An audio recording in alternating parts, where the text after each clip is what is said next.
مادر بزرگ قصه میگه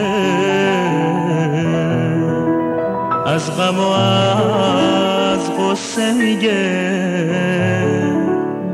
حرفای سر بسته میگه.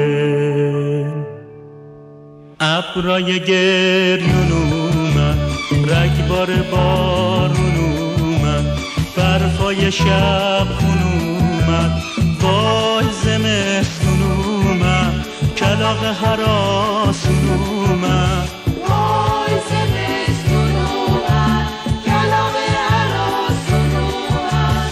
رفت زمین سپیده، کمر درخت خمیده، پرستو پر کشیده، وای زمستون اومد، کلاغ هراسون اومد، وای زمستون اومد، کلاغ هراسون اومد.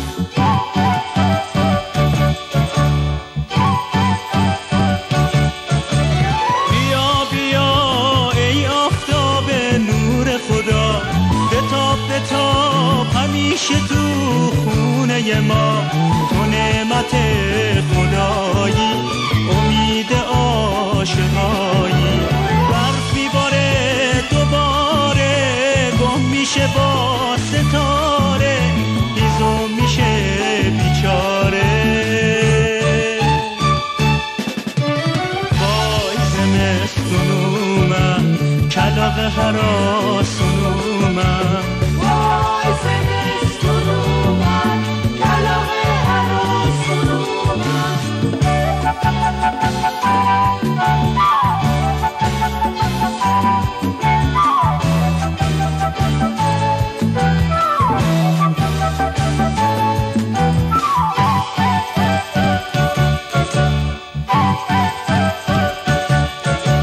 ننه سرما باز خندونه، دل حالو میلرزونه، خودشو عروس میدونه.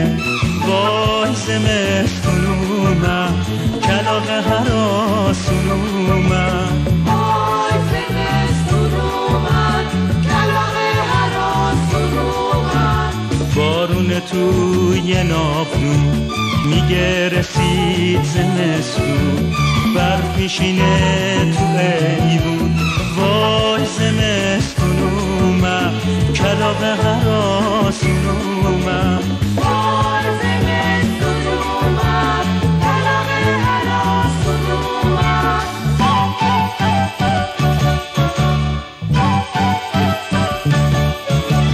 بیا بیا ای آفتاب نور خدا، بتاب همیشه تو خونه ما. تو نعمت خدایی، امید عاشقایی.